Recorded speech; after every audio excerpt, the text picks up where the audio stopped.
Previously on Starting Over, after a long and emotional journey, Jill finally learned she was graduating. I am just overwhelmed with emotion. Today will be one of the best days of my entire life. And everyone prepared to say goodbye to their friend and mentor. I just love Jill, and I can't imagine being here without her. One house. I need a second chance. Women from all walks of life. Striving. Bonding. Reinventing themselves. This house changed my life. Starting over. Life has never been this real.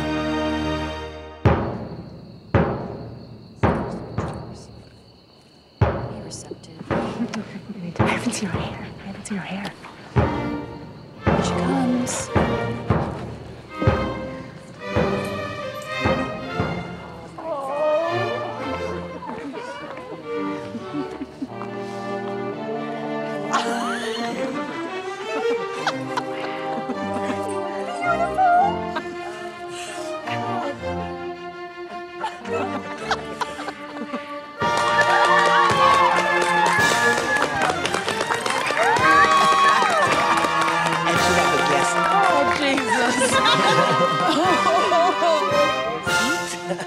Oh, Mr. Althea. Oh, thank you. Many, many years ago, there was a damaged piece of marble delivered to Michelangelo. And from it, he created what came to be known as the beginning of the Renaissance of art. He never saw the rock. All he saw was David, and he carved away everything that wasn't David. First day you entered the house, Miss Jill, I said to you, I know who you really are. I'm not living up to my potential. Okay. But it's not that you can't have what you want, it's that you're hiding. You hide behind the weight, you hide behind your mother, you hide behind the drama. I know the truth about you. I know who you are. So I want you to know that. I know that. And I'm not gonna dance your dance, play your game, do your hustle, engage in your drama. The jig is up. And my only job, Miss Jill,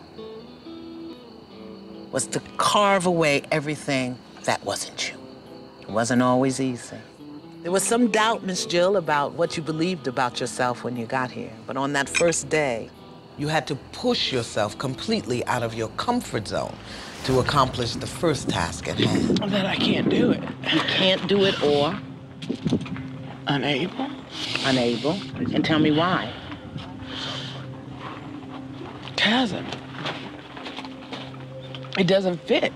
How about you don't fit where you are now? How about that? How about that? That where you are right now is not a fit for you. You got that? Wow. Yeah. And that's why you're here, Jill. And it's okay. When you were so willing to go through everything, but then you reached your limit. Okay, I can do this. I'm out of breath, and I don't want to be a disappointment. You're not a disappointment, Jill. Is there another possibility? That I've reached my limit. Hey! And that was your very first lesson. That you may not always get to the end, but it's okay to have a limit. Like Michelangelo, you were beginning to believe in yourself. Beginning to carve away and cut away everything that wasn't you. Miss Jill came to us, a phenomenal storyteller. She told herself stories about all kinds of stuff. And one of the biggest stories she told herself was that her mother was at the root of all her problems. Why don't you tell us why you're in the Starting Over house?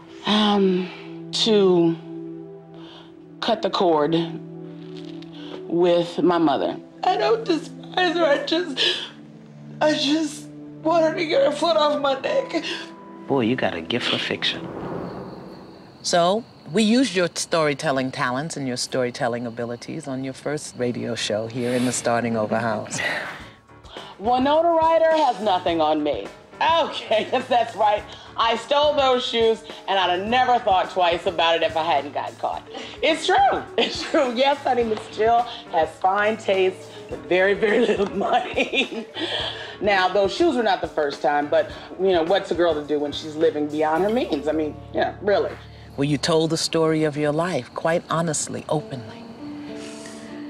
So, we continued our journey and our work together, carving away that which wasn't there, because I knew, at the core of that rock-hard exterior, there was a masterpiece. And the way I thought we could do it best, Jill, was the whole baggage extravaganza.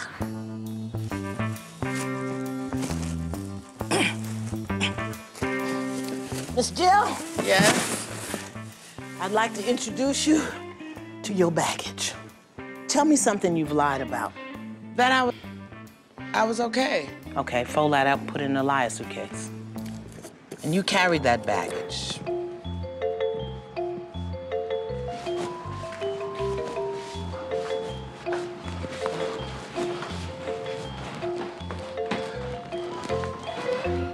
Look what I found. Did you get mugged? No. Why is this I here? decided it was time for it to go in the trash. Oh, you decided it was time for it to go in the trash. I think you need to come with me, Miss Jill. You got a new one. Overwhelmed, disobedience, confusion. You know what? When you try to get rid of your issues too soon, they come back and they bring other issues. Here you go. Just hook that on there. I know, It wasn't until you learned that there would be challenges in life, no matter where you dragged your baggage. And from there, we bumped up into another opportunity for healing, and that was to deal with the level of emotional dishonesty that you didn't miss your father. Dishonesty that everybody was out to get you. Dishonesty that your mother was your problem. Dishonesty, emotional dishonesty, but more important, Miss Jill, emotional dishonesty that you had told yourself about yourself, that you weren't enough. So we broke it down into simple terms, and we used sock puppets to make a point. How would you feel if your father never wanted to contact you or never talked to you? The same way you feel. I have been on this planet for 40 years, and I have yet to have one decent, intimate relationship with a man. And I feel like it's all your fault. I understand. I'm sure, Jill, after all these years, you have lots to say to me. And I want you to know, my darling, I'm willing to listen.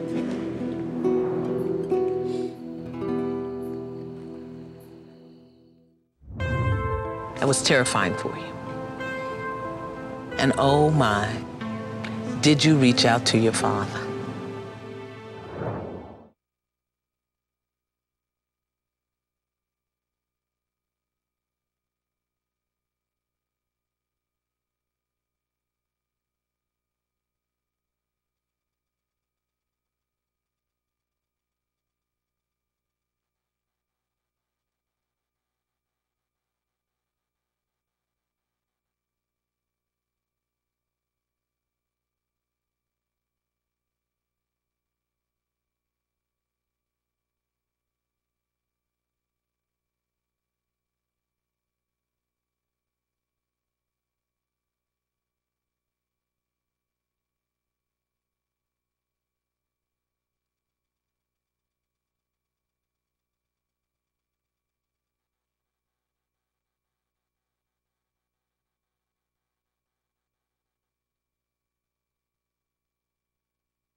For more information about the women, life coaches, and tips on how you can start over, visit startingovertv.com.